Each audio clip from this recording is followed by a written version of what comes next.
Vamos a ver evidencias de un verdadero cristiano, ¿sí? Obviamente dentro de las evidencias van a saltar algunas cosas eh, que, que no son evidencias de que sea cristiano, ¿no? ¿Sí? Va a haber de las dos cosas, pero vamos a someternos a la evidencia del cristiano. Me gusta hacer como hacen en los bancos para detectar el billete verdadero. El billete verdadero no se detecta conociendo el falso, sino conociendo el verdadero. Al cajero de banco inexperto lo que hacen es presentarle un billete verdadero y que lo aprenda bien bien, entonces directamente cuando encuentra uno falso salta a la luz. Lo mismo con las evidencias, ¿no?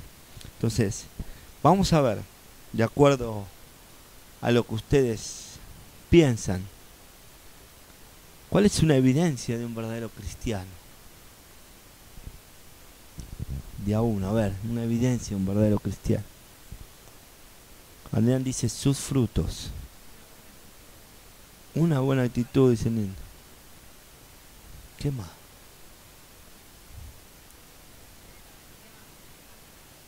La oración, leer las palabras. Hay una- las obras, o sea, levantar el edificio, la pared, cemento, lo concreto. ¿Esa obra? No, ¿no? Vamos a ver.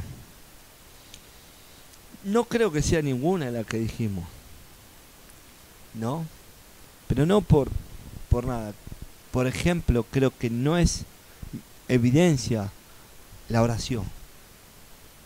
¿Por qué no es evidencia? Porque conozco infinidad de gente que ora, pero que no conoce a Dios, que no conoce la palabra. Es más, dice que un día le veremos cara a cara y no va a ser necesaria la oración. Lo que sí va a ser necesario, conocer la palabra, porque el cielo y la tierra pasarán, pero mis palabras no pasarán. O sea, la oración no es una evidencia de que alguien sea cristiano. También no es una evidencia a quién le estamos orando. No es una evidencia de que la persona conozca a Dios. Son hábitos. De hecho, un católico ora o reza, como le quieren decir. Sin embargo, reza, ora y creen en santos, bautizan a los chicos de niños, no conocen la palabra para nada. Eso no es una evidencia de que ellos sean cristianos. Ahora vos hablás con ellos y ellos dicen, sí, yo también soy cristiano. Entonces, la oración no es una evidencia que sean cristianos. Vamos a ver qué otras cosas pueden ser evidentes de ser cristiano, ¿no? Congregar. ¿Congregar puede ser evidencia de ser cristiano? No, tampoco. ¿Qué dice Ninda que se quedó pensando?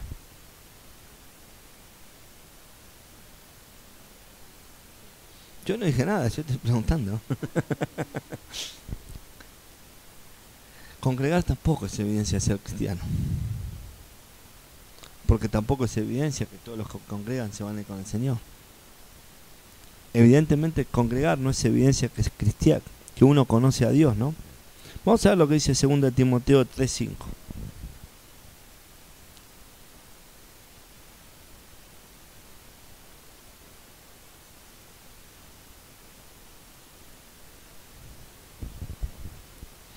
Vamos a leer a...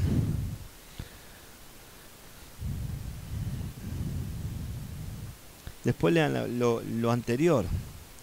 Si quieren, a partir del 4 dice, da una evidencia del carácter de los hombres en los postreros días. Así se llama el título a partir del 1, pero no vamos a leer a partir del 1 porque hay un montón de pasajes y se nos va a hacer un poco tarde. Y si toman nota, 2 Timoteo 3:5. Vamos a leer a través del 4. Traidores, impetuosos, infau es verdad que no hay mucha luz. Infatuados, amadores de los deleites más que de Dios, que tendrán apariencia de piedad, pero negarán la eficacia de ellos. A esto se evita. Hoy en día hay de esta gente dentro de nuestras congregaciones, que tiene apariencia de piedad, pero que realmente negarán la eficacia de la piedad, ¿no? También podemos ver el caso que está en Mateo 25, 1 y 12, de las 10 vírgenes, que dice que las 5 eran insensatas y 5 fueron prudentes, pero las 10 eran vírgenes, las 10 cabecearon, las 10 se durmieron, pero 5 tomaron recaudos. Y evidentemente las 10 vírgenes no entraron, no se fueron con el Señor. El Señor las dejó fuera, las 5 insensatas. También que cuando habla de las 10 vírgenes está hablando más que nada de iglesia. Pero vale el ejemplo para ver de que las 10 eran vírgenes, que las 10 cabecearon, que las 10 se quedaron dormidas, pero que 5 fueron imprudentes y 5 quedaron afuera. ¿Sí? O sea que ahí nos da la evidencia de que por más que pertenezcamos a un grupo, a una congregación, por más que no nos perdamos una sola reunión, me gusta más reunión que culto. Sabemos que acá en el misterio la palabra culto no nos perdamos ninguna reunión. No es evidencia que nos vayamos a ir con el Señor. ¿Sí? Tampoco algunos puedan decir una evidencia de ser un verdadero cristiano es el temor. ¿Sí? Veamos. Hechos 24-25.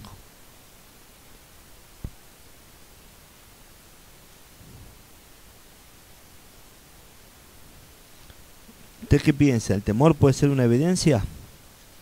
¿Sí? Veamos.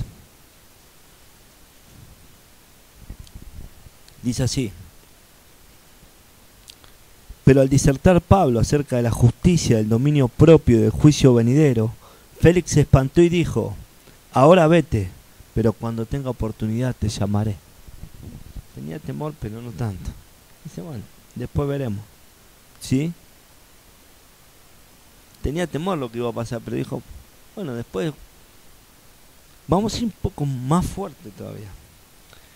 Vamos a ver lo que dice Santiago 2:19. Un poquito más.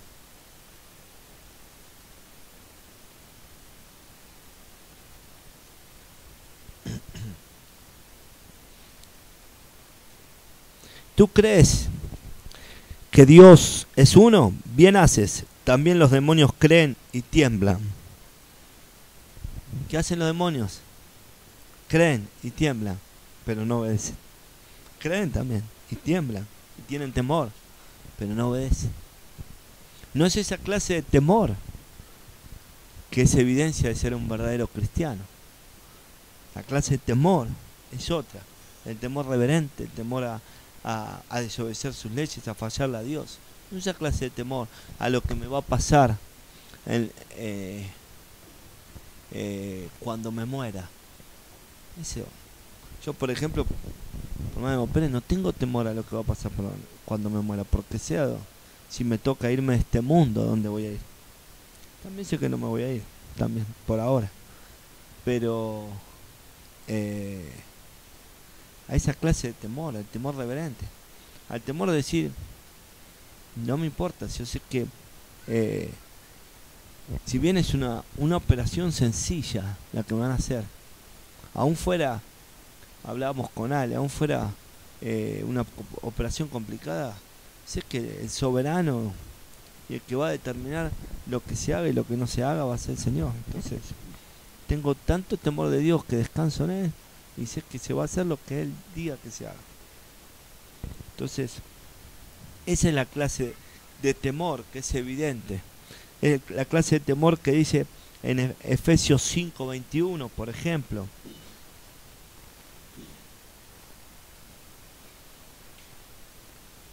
Por ejemplo, ¿no? Someteos unos a otros en el temor de Dios.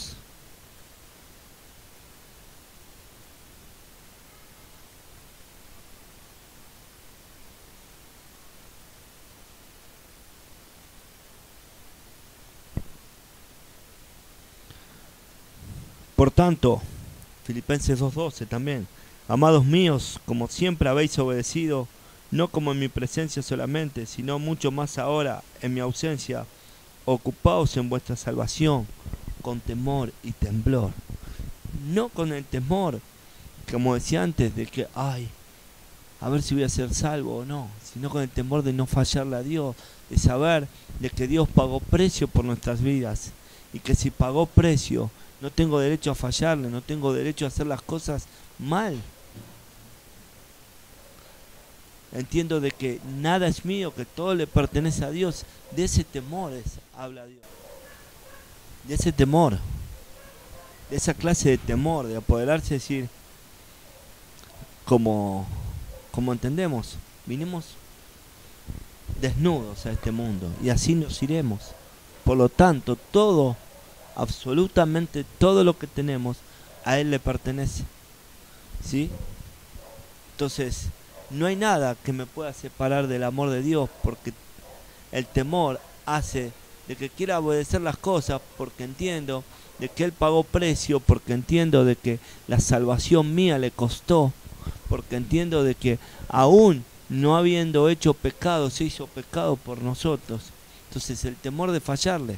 Entonces nada en este mundo hace de que yo quiera hacer las cosas mal. Sí, nuestra mentalidad, o nuestra, mejor dicho, nuestra mundanalidad, nuestra carne a veces quiere lo que aborrece a Dios. Pero nosotros tenemos que entender que si verdaderamente tenemos temor de Dios, tenemos que aborrecer lo que Dios aborrece y amar lo que Dios ama. ¿Sí? ¿Vamos bien hasta acá? Ahora, veamos un pasaje más.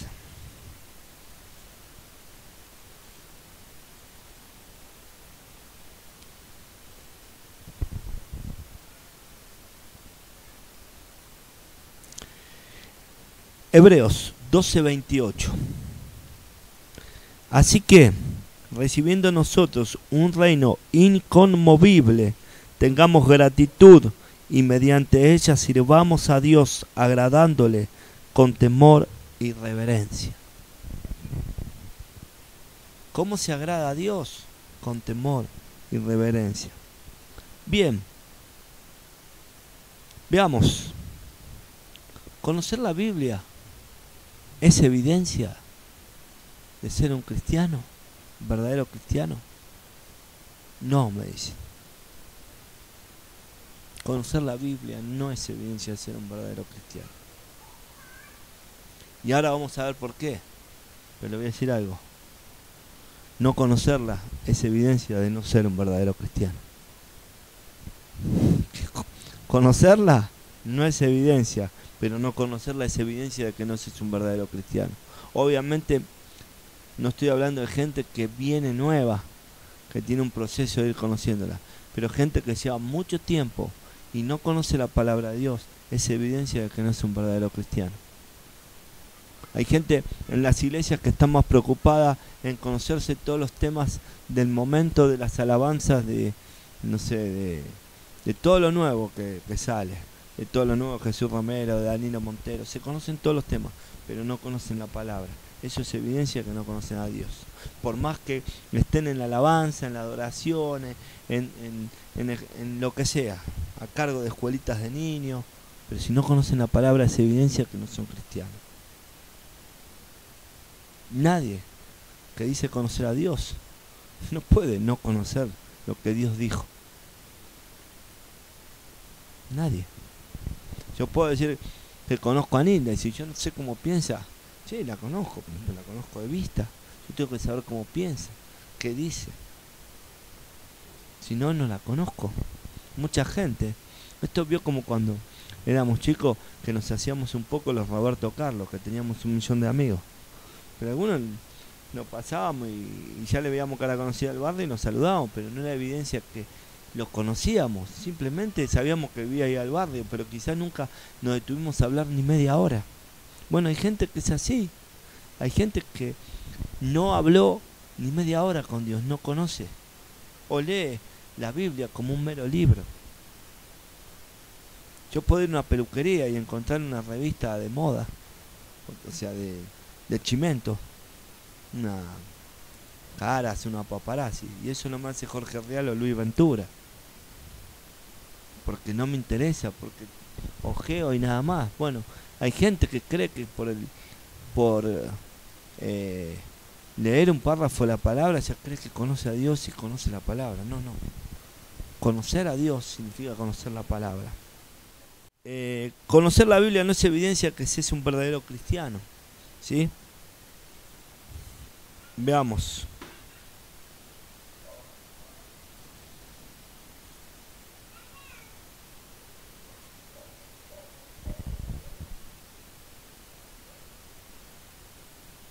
Juan 15:24.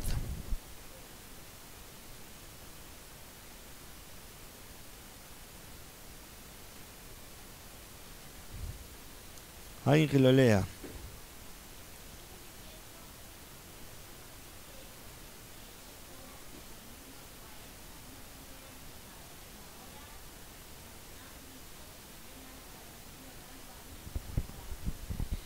Porque está diciendo que, o sea, no había evidencia. Esta gente le estaba hablando a gente que conocía, a escribas, a fariseos.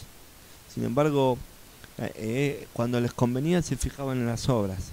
Cuando no les convenía tampoco les cerraba lo de las obras. ¿Sí?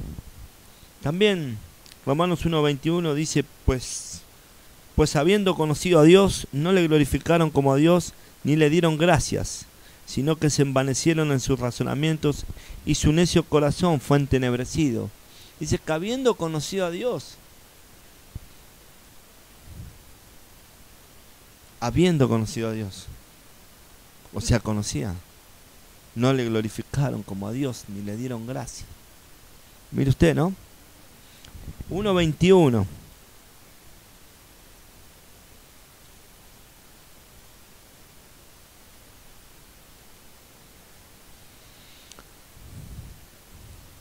Qué tremendo. O sea, no es conocer la palabra, evidencia.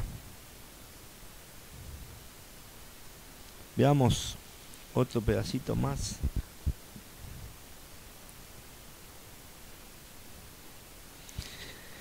Vamos a ver en Mateo 23:33, pero en definitiva si ustedes leen todo Mateo 23, cuando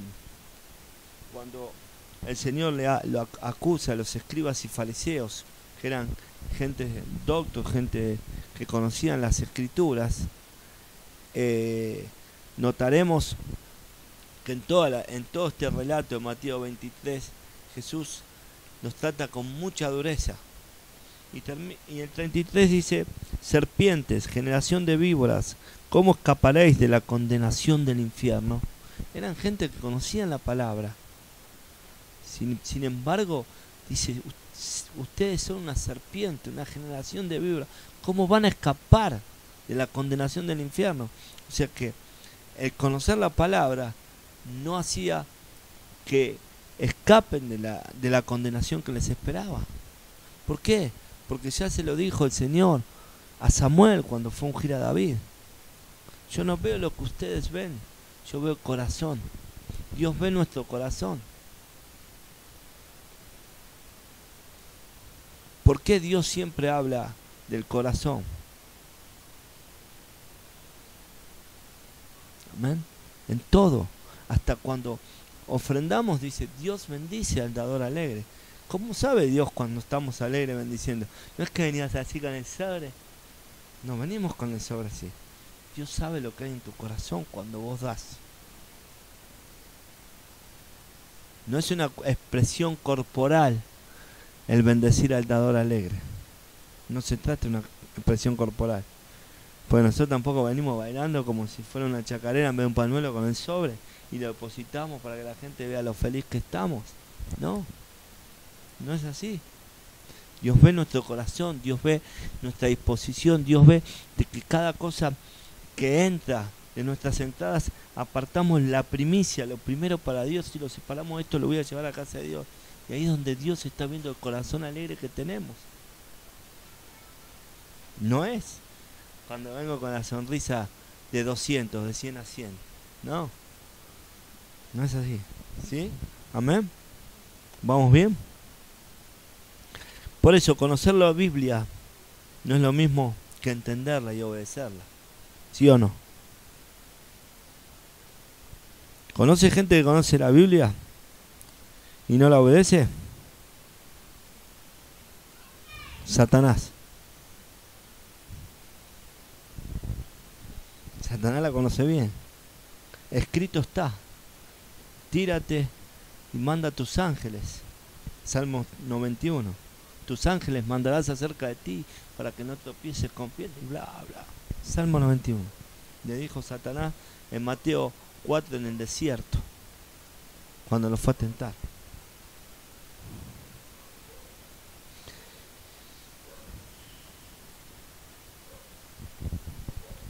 Conocer la Biblia no es lo mismo que entenderla y obedecerla. 1 Corintios 2:14 dice: pero el hombre natural no percibe las cosas que son del Espíritu de Dios, porque para él son locura y no las puede entender, porque se han de discernir espiritualmente. Dentro de las congregaciones están llenas de hombres naturales y mujeres naturales que leen la Biblia y dicen: yo no la entiendo. Yo no la entiendo. Por eso hay tanta gente entre nuestras congregaciones que lamentablemente no entiende. No entiende la palabra porque dice que las cosas se han de discernir espiritualmente y se ponen a querer entender la palabra naturalmente. Entonces nunca voy a entender naturalmente. Cuando leo la palabra naturalmente, voy a leer como un simple libro y lo voy a interpretar como un libro. Entonces yo voy a decir, evidentemente, la verdad que es increíble.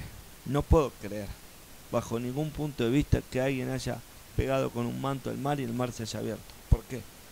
Porque no tengo que entenderlo, sino creerlo. Porque si uno se lo pone a digamos, a querer razonar mentalmente, no entra en la cabeza. Como no entra en la cabeza es que un hombre pudo haber estado 3 días en el vientre de un gran pez. No entra en la cabeza. Pero bueno, vamos a ver ahora. Sí, vamos a entrar en lo que es evidencias de que uno es un verdadero cristiano. El amor a Dios. El amor a Dios es una evidencia que uno es un verdadero cristiano, ¿no? Vamos a ver lo que dice Lucas 10:27. Amar a Dios por sobre todas las cosas. Pero ¿sabe cuál es la evidencia? Porque uno dice, yo les pregunto a ustedes, ¿aman a Dios? ¿Aman a Dios con todo? ¿Es Dios primero? ¿En primer lugar de sus vidas? Perdone, el joven rico, también decía que Dios era primero en todo. Y sin embargo, hubo algo que no pudo hacer. Entonces no amaba a Dios.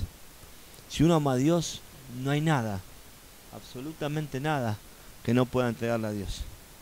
Cuando uno no puede entregarle algo a Dios es porque no lo ama, porque eso que no lo puede entregar está por encima de Dios. Y le digo una cosa: cualquiera que ponga algo por encima de Dios no es digno de Dios. ¿Sí? Veamos lo que dice Lucas 10:27.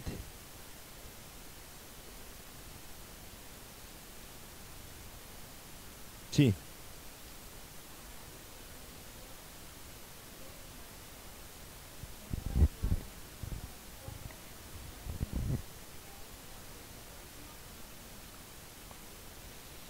Acá habla del prójimo. Yo quise ser suave, pero también el Señor habla de amar al enemigo.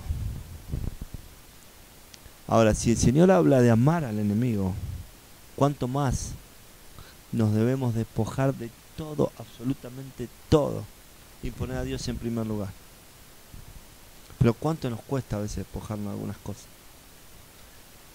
La idea es como dije el miércoles pasado, es llamarnos la atención de si verdaderamente somos un verdadero cristiano y detectar si hay algo en nuestro ser que se pone por encima de Dios.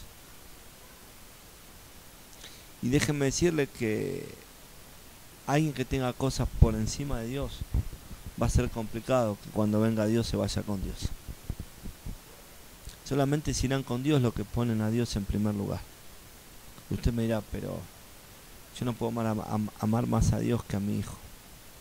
Lo va a tener que hacer.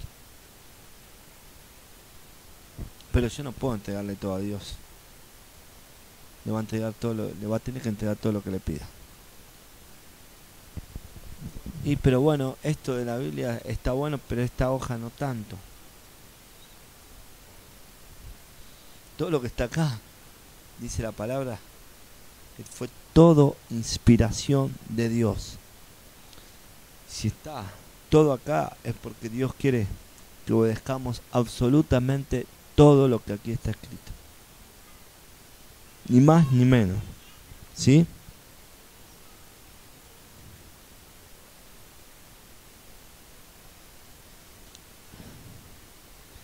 Miren.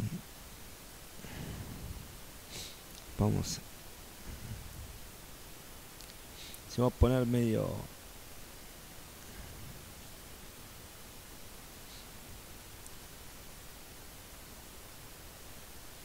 Mateo 10:37. Alguien que lo lea. Para corroborar un poco lo que estamos hablando.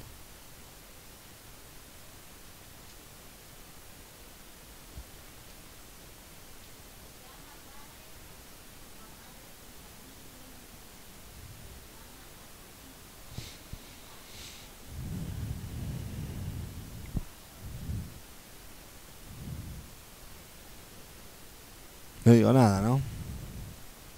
Lo dejamos ahí, diría un cómico que se fue hace poco cuando imitaba.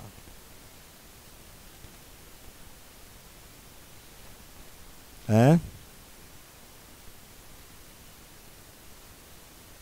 ¿Sabe lo que significa amar a Dios? A Dios se lo ama de esta manera. Salmo 42:1. Como el ciervo brama por las corrientes de las aguas, así clama por ti, oh Dios, el alma mía. Mi alma tiene sed de Dios, del Dios vivo.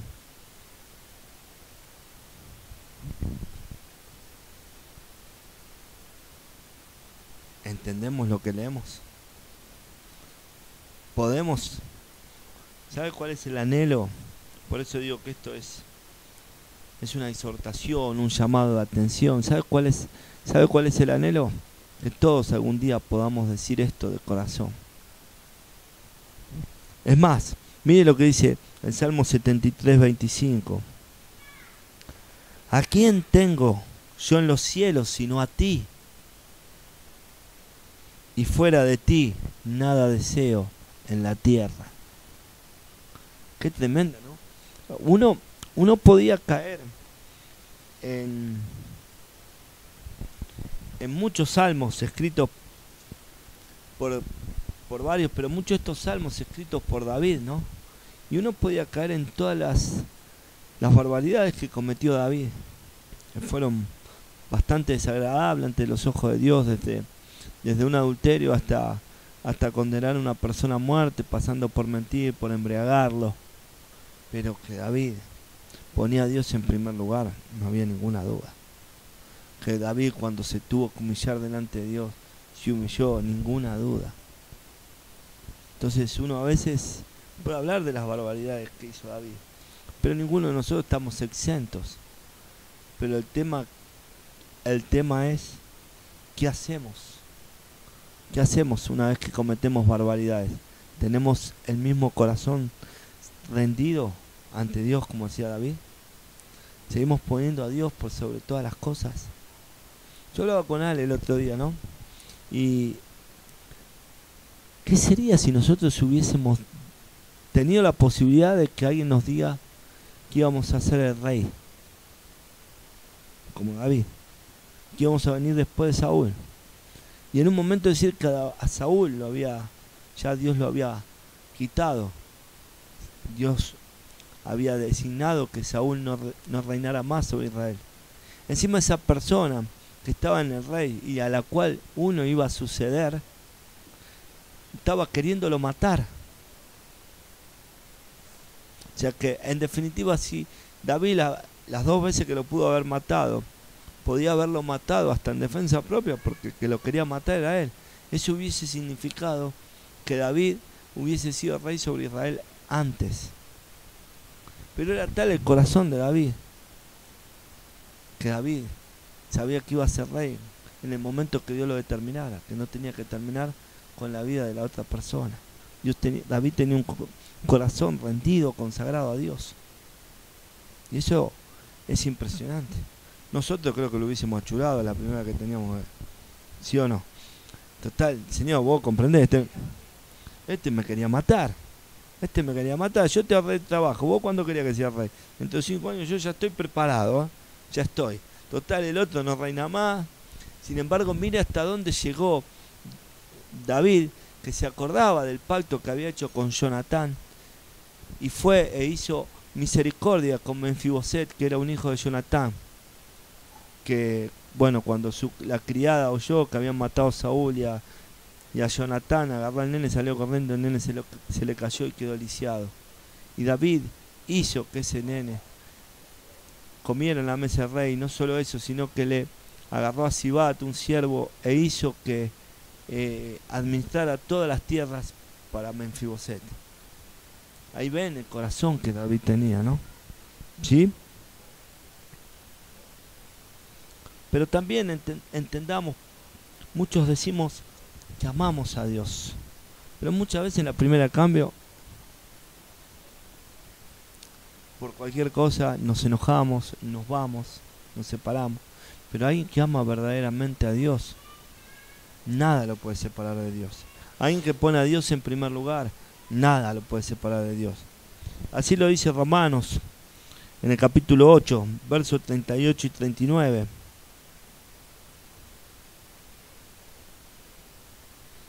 Dice así: por lo cual estoy seguro de que ni la muerte, ni la vida, ni ángeles, ni principados, ni potestades, ni lo presente, ni lo porvenir, ni lo alto, ni lo profundo, ni ninguna otra cosa creada nos podrá separar del amor de Dios, que es en Cristo Jesús, Señor nuestro. O sea, ¿qué no nos puede separar? ¿Por qué? Porque nada nos puede separar del amor de Dios.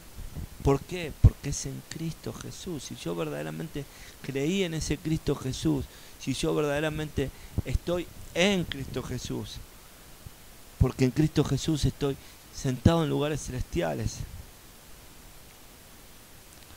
En Cristo Jesús las cosas viejas ya no tienen nada que ver en mí, todas son hechas nuevas. Si yo estoy en Cristo Jesús, en una posición de privilegio que me da hoy, nadie me puede separar del amor de Dios. Pero el tema es detectar, discernir como verdaderos cristianos si verdaderamente estamos en Cristo Jesús. Si somos cristianos en Cristo Jesús o si somos cristianos que simplemente congregamos. La congregación, el congregar no es evidencia. La evidencia es estar en Cristo Jesús. Amén. Otra evidencia clara es un verdadero arrepentimiento. Y una vez dijimos, no es un remordimiento, es un verdadero arrepentimiento. El verdadero arrepentimiento se manifiesta en aborrecer el pecado como ofensa a Dios. Saber que yo aborrezco el pecado porque el pecado ofende a Dios. Y si ofende a Dios, yo lo aborrezco. Y si es algo que aborrece a Dios, yo lo aborrezco por igual. Hemos entendido que los verdaderos cristianos amamos lo que Dios ama y aborrecemos lo que Dios aborrece. También un verdadero arrepentimiento es aborrecernos a sí mismo causa del pecado. Hay gente que peca y no se aborrece, le da lo mismo pecar. Y después viene y se sienta en las congregaciones como si nada. No le importa, total. Pero alguien que es un verdadero cristiano, cuando peca le duele el alma y hace como hizo David.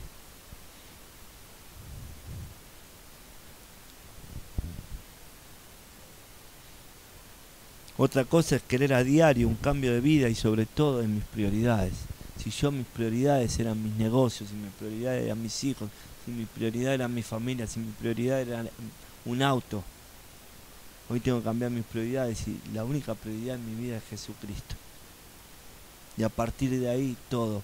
Mateo 6:33 dice, buscad primeramente el reino de Dios y su justicia y todas las demás cosas serán añadidas. Pero ¿sabe por qué no pudo cambiar el joven rico?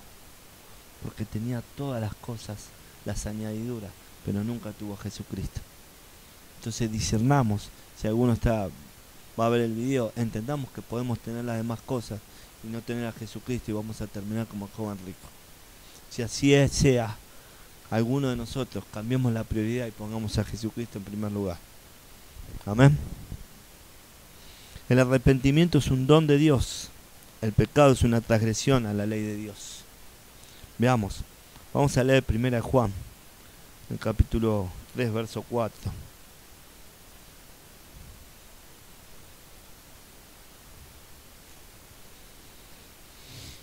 Todo aquel que comete pecado infringe también la ley, pues el pecado es infracción de ley. Leamos el 5. Y sabéis que Él apareció para quitar nuestros pecados y no hay pecado en Él. Si Él está en tu vida, Él apareció para quitar tus pecados. Pero no nos saquemos de perdamos el enfoque que el pecar es una transgresión a la ley de Dios. ¿Sí? Ahora, miremos el Salmo 51. El Salmo 51 es cuando David se rinde delante de Dios después de haber pecado con Betsabé. Dice así, el 4, contra ti solo he pecado y hecho lo malo delante de tus ojos.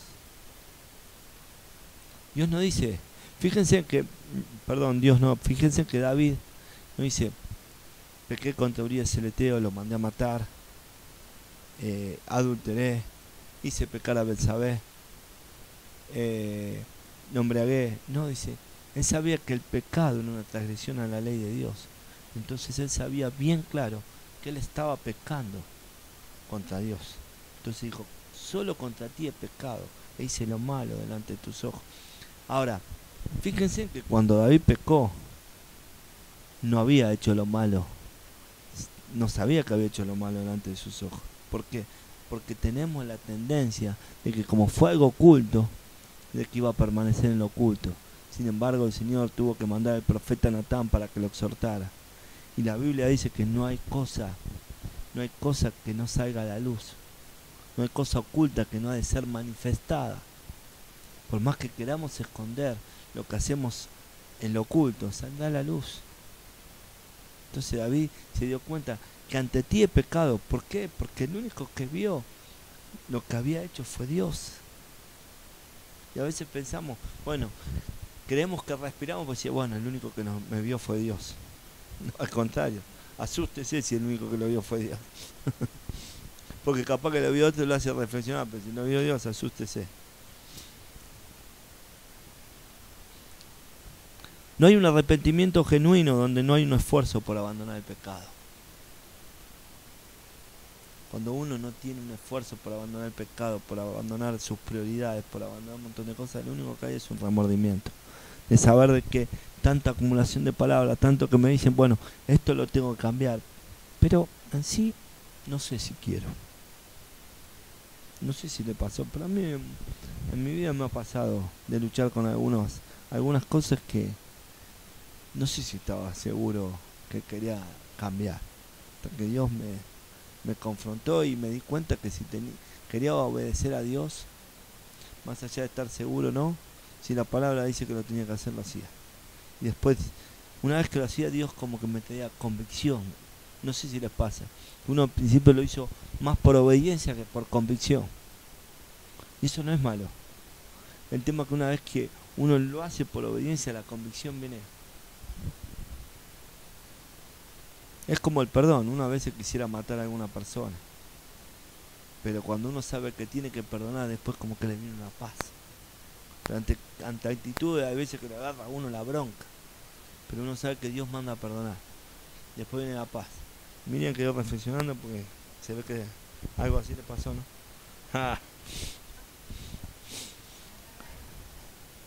Sí, es que muchas veces somos humanos y Claro, pero también entendamos que somos humanos y a veces ante un caso nos cuesta querer perdonar y nuestra carne lucha, que uno no quiere perdonar. Pero cuando uno decide perdonar, hay una convicción, una paz, una tranquilidad, que después, independientemente de lo que haga la otra persona, yo ya estoy en paz con Dios. Bien, también hay un falso arrepentimiento, ¿no?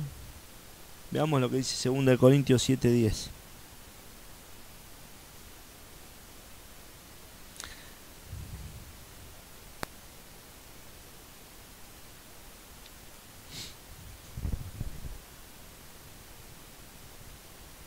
Porque la tristeza que es según Dios produce arrepentimiento para salvación, de que no hay que arrepentirse, pero la tristeza del mundo produce muerte. Después podemos ver la vida de mucha gente como Saúl, Esaú, Judas, que vemos que no tuvieron un verdadero arrepentimiento. Saúl, cuando Dios lo llama la atención a través del profeta Samuel, Saúl le dijo: mirá, Samuel está bárbaro, que Dios me haya desechado, pero que no se entere el pueblo. Lo único que le interesaba es seguir teniendo el estatus de rey. Ahora cuando David se enfrentó ante la misma situación, David dijo: quita de mí todo, pero no quites de mí tu Santo Espíritu. Un arrepentimiento que en el otro no hubo, ¿sí? También vemos casos en el libro de los Hechos como Simón el Mago, alguien que parecía que se había convertido al cristianismo y que cuando vio que los apóstoles le imponían las manos y la gente recibía el Espíritu Santo, preguntó cuánto había que poner para comprar eso. Sabemos que no había un arrepentimiento, ¿sí? Un verdadero arrepentimiento produce confesión. No importa lo que uno haya hecho, debe confesar. Mire lo que dice el Proverbio 28:13.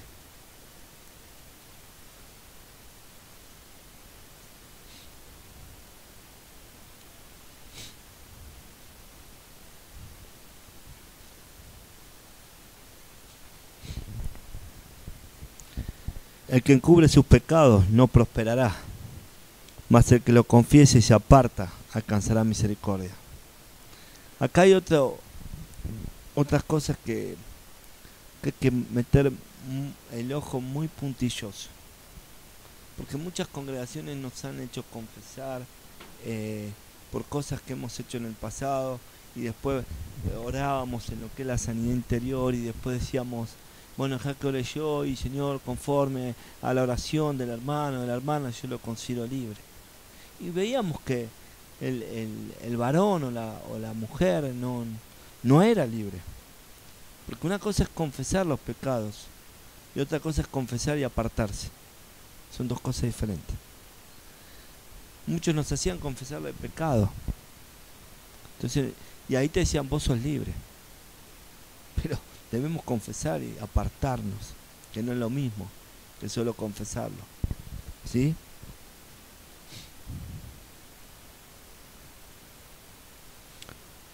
También una evidencia es la fe en Jesucristo, de que somos verdaderos cristianos. Juan 20:31. Porque uno le pregunta: fe, ¿tenemos fe? Y en este país el 90% de la gente dice creer en algo. Y si dice creer algo, dice tenemos fe. Tenemos fe. Yo tengo fe de que el gauchito Gil va a sanar a tal persona. Yo tengo fe y se lo encomendé a Gilda. Yo me fui hasta la difunta Correa. Vemos un montón de programas que dice: fulano de tal sana la muerte, fulano de tal ha sanado a mi mamá, a mi papá. O sea, evidentemente hay gente que tenía fe, ¿sí? Pero eso no es un sinónimo de un verdadero cristiano, una evidencia. La evidencia es la fe en Jesucristo, ¿sí? Juan 20:31.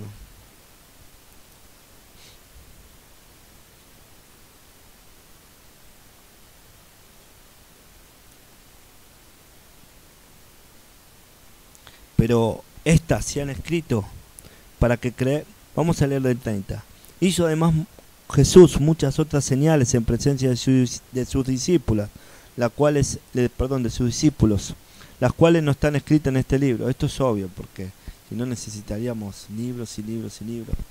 Esto da la evidencia de que si todo lo que está escrito acá y no están descritas en este libro, dan la evidencia de lo que yo digo, que cuando Jesús, esto es aparte, pero está bueno aclarar, cuando Jesús estaba en la plaza a punto de ser crucificado y cuando Pilato pidió si querían salvar a Jesús y a Barrabás, y la gente eligió por Barrabás, da evidencia de que la mayoría que estaba en esa plaza había recibido un milagro de Jesús o conocía gente que había recibido un milagro de Jesús. Sin embargo, eligieron por Barrabás. Ahí también tiene una evidencia de que la multitud no siempre tiene razón, porque a veces terminamos yendo a iglesia porque hay una multitud y porque creemos que tienen unción. Eso tampoco es evidencia de que está Cristo en ese lugar. Ni en los corazones ni Cristo está en ese lugar. Amén. La evidencia es que la mayoría lamentablemente se equivocó. ¿Dónde estábamos? Bueno, pero estas se han escrito para que creáis que Jesús es el Cristo, el Hijo de Dios, y para que creyendo tengáis vida en su nombre. Los demás que dicen, que pueden decir que el gauchito, Gilda, la difunta, la muerte, el diablo también hace señales mentirosas y pueden ser sanados. Ahora que tengan vida eterna, el único que es capaz de dar vida eterna es Jesús. Entonces, fe puede tener todo el mundo, fe en Jesús solamente los verdaderos cristianos. ¿Sí? Vamos a ir un poquito más adelante.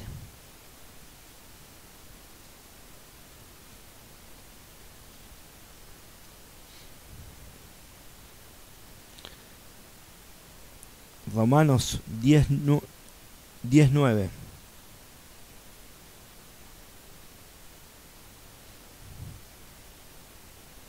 Que si confesaras con tu boca que Jesús es el Señor y creyeras en tu corazón que Dios lo levantó de los muertos, serás salvo.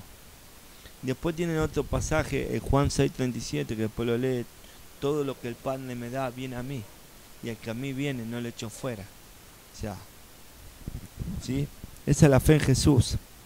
La fe espiritual es obra del Espíritu Santo. O sea, Él puso, como dije recién en Juan, lo que el Padre me da viene a mí. Nosotros no hicimos nada para creer. Él puso la fe, ¿sí?, en nosotros.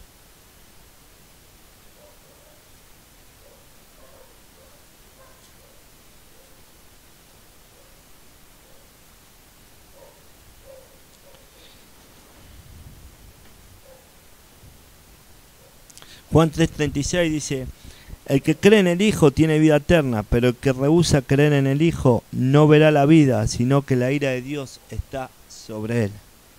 O sea, obviamente quizás muchos han recibido favor, pero solamente los que creen en el Hijo van a tener vida eterna. Solamente los que creen en el Hijo son evidencia de ser un verdadero cristiano.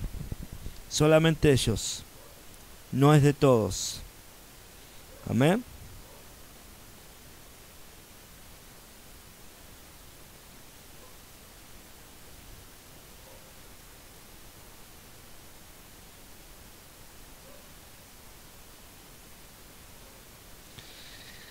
Primera Corintios 12:3 dice así: por tanto, os hago saber que nadie que hable por el Espíritu de Dios llama anatema a Jesús. La palabra anatema significa apartado para maldición o para destrucción. Por tanto, os hago saber que nadie que hable por el Espíritu de Dios llama anatema a Jesús. Y nadie puede llamar a Jesús Señor o Kyrios, sino por el Espíritu Santo. ¿Conoce gente que le cuesta reconocer a Jesús como Kyrios? Cuesta. ¿Será porque no tiene el Espíritu Santo? El Kyrios significa amo, dueño, jefe, supremo, soberano, máxima autoridad. Pero para algunos no es ni capataz. Pero sin embargo creen que Dios es el Señor de sus vidas. No le dan lugar ni como ni como maestranza de limpieza.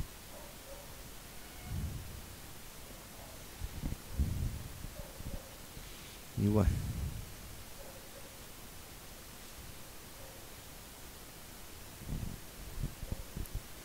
Primera de Juan 5:1. Todo aquel que cree que Jesús es el Cristo, es nacido de Dios. Y todo aquel que ama al que engendró, ama también al que ha sido engendrado por él.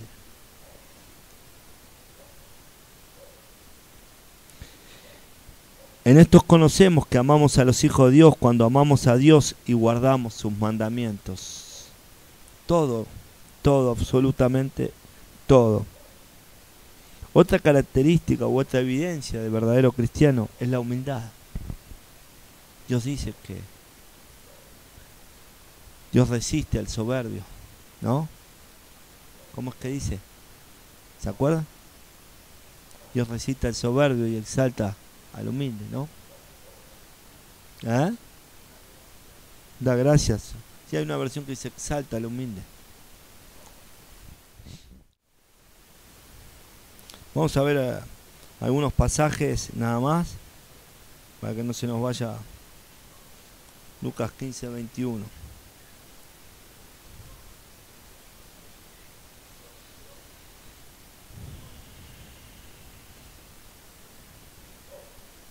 Esta es la parábola del hijo pródigo, ¿no? Y miren lo que es una verdadera humildad. Este hombre tenía un grave problema, el hijo pródigo. Amaba mucho el dinero y las cosas mundanas. Por eso, como amaba tanto, pidió por adelantado la parte de su herencia. Acuérdense que el sábado hablábamos de no vender la heredad. Este hombre pidió la parte de la herencia que le correspondía. Y fue y la malgastó en el mundo. Hasta el punto que tuvo que ir a un lugar a buscar trabajo y comía la comida de los chanchos en el chiquero. ¿Sabe qué? De ser el hijo pródigo pasó al chiquero. ¿Sabe lo que es, no?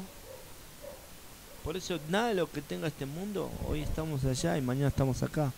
Lo único que hace la diferencia es tener a Jesucristo. Y dice que cuando volvió en sí, porque dice que en un momento estaba comiendo comida de chiquero y volvió en sí, y se dio cuenta de lo que había hecho. Mire la humildad que tiene, a ver alguien que lo lea, este hombre. El 21 nada más.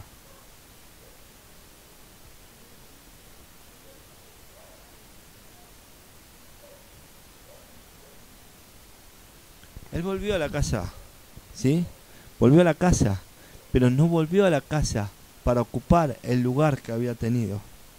Vino digno, vino a ser un sirviente. Dijo, yo voy a ir porque en mi casa los sirvientes comen mejor que lo que yo como hoy.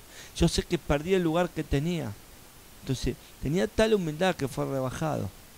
Pero cuando uno se humilla, Dios lo enaltece. Entonces dijo, hijo mío eres. Le mandó a poner vestido nuevo, anillo nuevo como señal de pacto. Mandó a matar un cordero como señal de fiesta porque había recuperado a su hijo que estaba muerto. Eso es una verdadera humildad, ¿no? Calzado en sus pies para direccionar sus pies. Todo tiene, un día lo vamos a explicar, pero todo tiene, no fue en vano que cambió las ropas, que le puso calzado, que le puso un anillo. Todo tiene que ver con la vida que nos da Dios, ¿no? Bueno, después hay un montón de pasajes de proverbios, pero vamos a ver la característica, esta característica, la evidencia es una humildad. Otra evidencia es negarse a sí mismo, ¿sí? Vamos a ver, tengo muchos pasajes, pero vamos a tocar un pasaje para que no se haga muy tarde.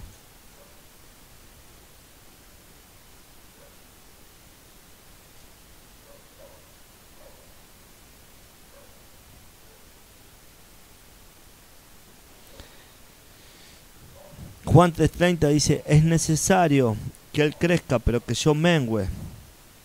¿Sí? Es necesario que Él crezca para que yo mengüe. Eso es negarse a sí mismo. es Cristo creciendo cada vez más y yo cada vez menguando más, porque eso va a hacer que yo ame cada vez más las cosas de Cristo y odie cada vez más las cosas del mundo. ¿Sí?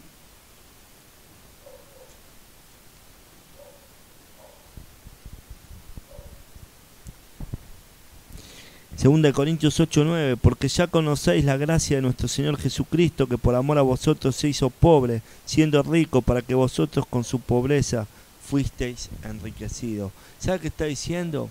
Por más dinero que tengamos en este mundo, somos pobres. La única manera de hacernos ricos es en el Señor. Así que, no importa lo que tenga, no le va a servir para nada. Le va a servir si está en el Señor y hace las cosas que el Señor le manda. ¿Sí? Miren lo que dice.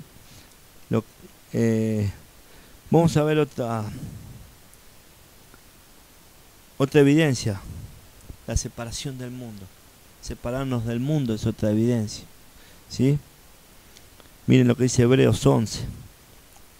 Bueno, acá como evidencia hay un montón de pasajes. Yo ahora, si quiere, si el que toma nota, si quiere le digo todos los pasajes que hay.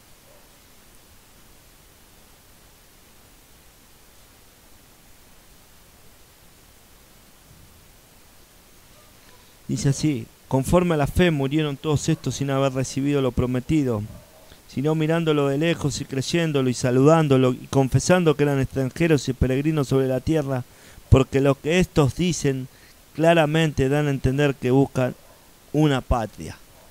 O sea, ¿sabe lo que es separación de lo mundano? Es saber que nosotros no pertenecemos acá, que tenemos otra tierra. Entonces nada de lo que haya en este mundo me cautiva. Nada de lo que yo quiera acumular en este mundo va a tener validez en la otra tierra. Al contrario, el Señor en un momento dijo, que el apóstol Simón Pedro, Ananías y Zafira, si no me equivoco, fue Ananías y Zafira, le dijo que tu plata perezca con ustedes. ¿Sí o no? Creo que le dijo, si no estoy equivocado, ¿no?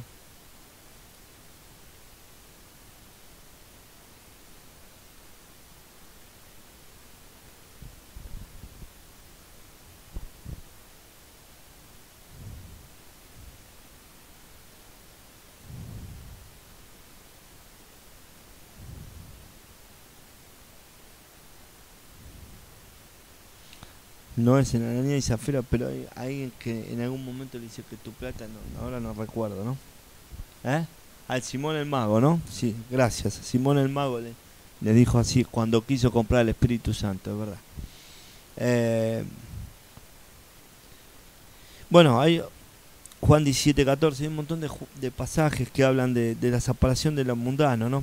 Otra evidencia de un verdadero cristiano es el crecimiento espiritual.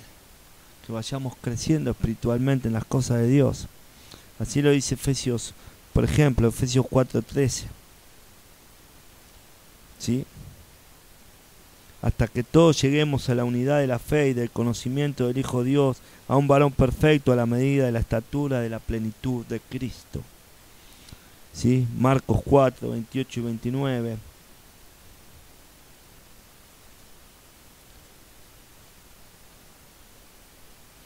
Porque de suyo lleva fruto a la tierra, primero hierba, luego espiga, después grano, lleno en la espiga.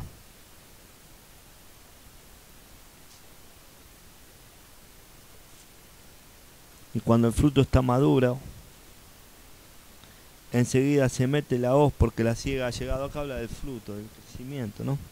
Hay muchos pasajes, después lo va a ver Juan 4:14.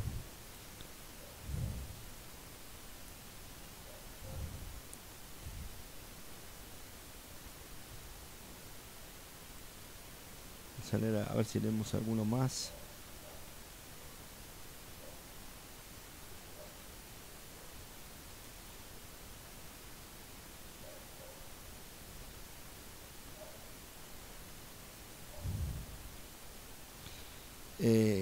Isaías 40, a partir del 29, él da esfuerzo alcanzado y multiplica la fuerza que no tiene ninguno, los muchachos se fatigan y se cansan, Los jóvenes flaquean y caen, pero los que esperan a Jehová tendrán nuevas fuerzas, levantarán alas como las águilas, correrán y no se cansarán, caminarán y no se fatigarán. Esto tiene que ver también con dar frutos, Isaías 40, ¿sí? Con el crecimiento espiritual. Después puede ver muchos pasajes, Filipenses 1:6, Proverbios.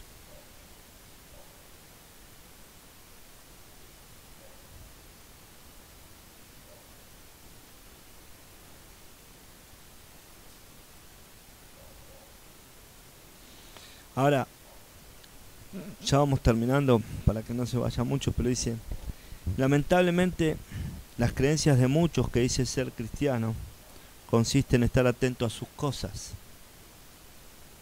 Son más que cristianos, son yo. Sin preocuparse de darle el honor y la gloria a Dios, de poner a Dios en primer lugar. Siguen mirándose su propio ombligo. Esa es una evidencia de que no tienen a Cristo. La evidencia de tener a Cristo es Cristo en primer lugar, reconociendo a Cristo en todos sus caminos y haciendo las cosas que Cristo nos manda. El amar a Dios, el amar al prójimo, tener un verdadero arrepentimiento, tener fe en Jesús, la humildad, negarnos a sí mismo, separarnos de lo mundano, ir creciendo espiritualmente cada tanto, mirarnos, examinarnos, saber cómo estamos con respecto a un mes atrás, si fuimos creciendo, si vamos entendiendo cada vez más de la palabra, ¿no? Así que vamos a leer Isaías, en el capítulo 43, 2 pasajes más, ya nos vamos. Isaías 43, 24.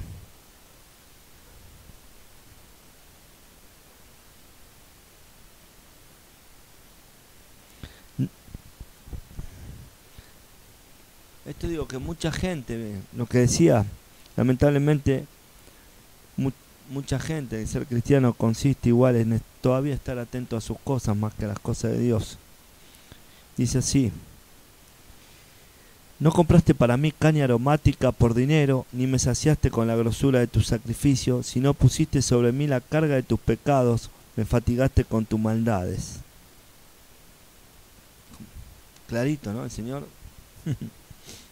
Único viniste a mí, ¿para qué? ¿Por qué? Porque querías descargarte de tus pecados y porque querías y me fatigaste con tus muchas maldades, le dice el Señor. No viniste porque había un verdadero arrepentimiento, no viniste para darme honor, no viniste para dar gloria. Eras como esos 10 leprosos que fueron sanados, se postraron ante Dios para que los sane, y mientras iban de camino fueron sanados, y solo uno vino a postrarse y a darse gloria a Dios. Los otros 9 siguieron su camino. Esa era la evidencia de que muchos cristianos que dicen ser cristianos, la mayoría nunca vendrá a Dios a darle gracia, sino que seguirá amando las cosas mundanas y los deleites de este mundo. Es hora que en nuestras vidas entendamos lo que dice Efesios 5:10, comprobando todo lo que es agradable al Señor. Ya dejemos de ver lo que nos agrada a nosotros. Lo que nos agrada a nosotros, he llegado a la conclusión de que muchas cosas que nos agradan hoy y mañana ya dejaron de agradar. Es como el nene que se le antoja un postrecito y al otro día vos le compraste el postrecito y ya no le gustó. Nosotros somos niños en ese sentido, y ya es hora de darnos cuenta que le agrada a Dios y dejar de lado lo que nos agrada a nosotros. Amén. Vamos a orar y espero que podamos chequearnos, que podamos mirarnos y podamos entender y ver si verdaderamente hay evidencias en nosotros de ser un verdadero cristiano. Y si hay evidencias o áreas en lo cual no lo somos o nos cuesta entregarle a Dios, entender que Dios bendice al dador alegre. Y cuando digo Dios bendice al dador alegre, no estoy hablando solo de dinero. Dios bendice cuando uno le da un área de su vida con alegría, cuando uno le da un área de su vida creyendo de que Dios la cambiará. cuando Dios le da un área de su vida, sabiendo que Dios hará el milagro en esa área. Recuerden, la palabra de Dios dice: hacéis tesoros en los cielos, donde la polilla y el orín no corrompen. Acá en la tierra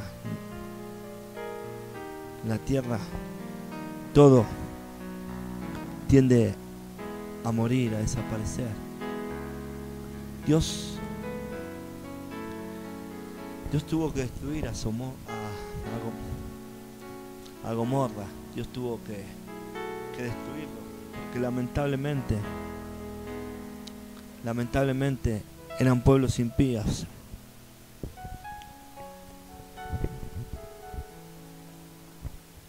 Dios destruye todo aquello que nosotros amamos. Este mundo tiende a destruir, este mundo tiende a desaparecer. Aún Abraham, cuando quiso interceder por Sodoma y Gomorra, aún buscaba y contendía con Dios para que no lo destruyese, y decía: si aún hubiese 50 justos, ¿destruirás? Y el Señor le dijo: si hay 50, no destruiré. Y me lo imagino a Abraham con la calculadora y contando con el dedo. Y dice: perdón Señor, 40. Si hubiera 40 no lo destruiré. Empezó a contar y no encontraba 40 y dijo: 30. El Señor dijo: si hay 30 no lo destruiré. Llegó a bajar a 5. Y vemos lo que nos enseña la palabra, que Sodoma y Gomorra fue destruida. Todo lo que nosotros amamos tiende a destruirse. Perdone que sea duro, pero aún conocemos gente que ha perdido hijos. Por más que nosotros queramos protegerlos, si están en el designio de Dios, también se va. Abraham fue capaz de ofrecer a su hijo un sacrificio por amor a Dios. Cuando se dio cuenta que ese hijo se estaba poniendo por encima de Dios, no dudó un segundo. Mire, delante de Dios, digo que me sería muy difícil a mí hacer eso. Ahora Dios no nos pediría un hijo, pero ¿por qué nos cuesta tanto las cosas del mundo? No le está pidiendo un hijo, le está pidiendo que deje y abandone las cosas del mundo, que descanse su matrimonio en el Señor, que descanse su soledad en el Señor, que descanse su economía en el Señor, que descanse sus hijos en el Señor, que descanse todo su ser en el Señor. Todo su ser. David dijo: ¿qué me importa el reinado? ¿Qué me importa todo lo que hay en este mundo? Sácalo todo, Señor, pero no quites de mí tu Santo Espíritu. No quites de mí tu Santo Espíritu. ¿Sabe lo que es eso? Rendición total y absoluta. Quita todo el pecado, toda la inmundicia. Aún agarra hisopo y busca las partes más profundas, esas que son imposibles de ver, la suciedad, pero que el hisopo llega y quítala y límpiala, y seré más limpio que la nieve. Eso es una rendición. No me importa el reinado, no me importa el tesoro que tenga en el palacio, no me importa todo el dinero del reino, solo me importa tu Espíritu Santo. Anhelo, amados, que un día puedan decir lo mismo, que podamos decir lo mismo y que podamos decir: no me importa esto, porque ¿saben qué? Hoy estoy acá y no sé si mañana estaré acá. Tristemente, ninguno de nosotros sabremos qué haremos apenas atravesemos esta puerta. No sabemos qué será de nosotros cuando atravesemos esta puerta. No sabemos qué será de nosotros mañana. Dejemos de amar las cosas del mundo, porque nuestra vida tiene fecha de vencimiento. La vida que trasciende es aquella que no necesitamos nada de este mundo corrompido. Y para trascender en esa vida tiene que haber una rendición absoluta en esta. Y tiene que haber un desprecio tal por las cosas de este mundo, a tal punto que no te interese nada de las cosas de este mundo. Como decía Pablo, sé contentarme tanto en la escasez como en la abundancia. Si tengo, estoy feliz. Si no tengo, también estoy feliz. Pero sé que una cosa tengo, es el Espíritu Santo. Y todo lo que tengo es de Dios. Pablo no tenía problema en despojarse de nada, porque sabía que nada era de él. ¿Saben cuál es el problema? Cuando nos cuesta tanto despojarnos de las cosas, es porque pensamos que hicimos mérito para tenerlas. Por eso nos cuesta. A nosotros nos cuesta despojarnos del dinero porque creemos que hicimos mérito trabajando para tener dinero. Por eso nos cuesta entender cuando la palabra nos dice que somos predestinados. ¿Cómo predestinados? Pero yo no hice nada para tener la vida eterna. No hiciste absolutamente nada. A Dios se le antojó darte la vida eterna. ¿Pero cómo? ¿Y los hijos? Sí, tuviste una relación, pero Dios le agradó darte esos hijos. No hiciste ningún mérito, ni siquiera para tener un hijo. ¿Saben por qué? Porque hay gente de la misma manera que no tuvo hijos. Y si no, miren la vida de Ana, la mamá de Samuel. Ana no tenía hijos porque era estéril. Y lloró. Y le dijo a Dios que si Dios le daba un hijo, lo iba a consagrar. Y Dios le dio ese hijo. Es la evidencia de que todo es de Dios. Y Dios lo dio para que se lo den. Dios nos dio los hijos para que se los demos. Porque los hijos nuestros son de Él. Porque todo lo que tenemos es de Él. Nada nos pertenece. Si tenemos, dele gracias a Dios. Y si no tenemos, también dele gracias a Dios. Despójese. Despójese de todo. El día que se despoje de todo, va a poder ver al Señor como realmente es. Mientras haya cosas en su vida que sigan estando puestas por delante del Señor, le va a costar un montón entender a Dios. Por eso mucha gente lee y no entiende, porque todavía tiene cosas por encima de Dios. Pero cuando le demos todo a Dios, lo veremos a cara descubierta, lo veremos tal cual es. Amadas, este es el tiempo de entregarle todo a Dios. Dios suplirá cada una de sus necesidades. Dios suplirá. Porque Dios es un Dios grande y poderoso. Y Dios no miente. Tú me das y yo te doy, dice el Señor. Tú no me amaste. Tú me amaste porque yo te amé primero, dijo el Señor. Y me amaste porque yo puse en vos el deseo para amarme. Ningún mérito has hecho. Pero ahora más, el Señor está pidiendo rendición absoluta. Absoluta. Señor, yo en esta noche te alabo y te bendigo, te glorifico y te reconozco en todos mis caminos. Señor, nos rendimos delante de tu presencia y te reconocemos como lo más importante de nuestras vidas. Reconocemos que fuera de ti no hay nada. Y reconozco, como decía David, que mejor es estar un día en tu presencia que 1000 fuera de ellos. No hay nada más importante que estar en tu presencia, en tus cosas. Por eso en esta noche decido, Señor, decido poner sobre mi vida, y oro para que también lo hagan mis hermanas y mis hermanos, la palabra de Mateo 6:33.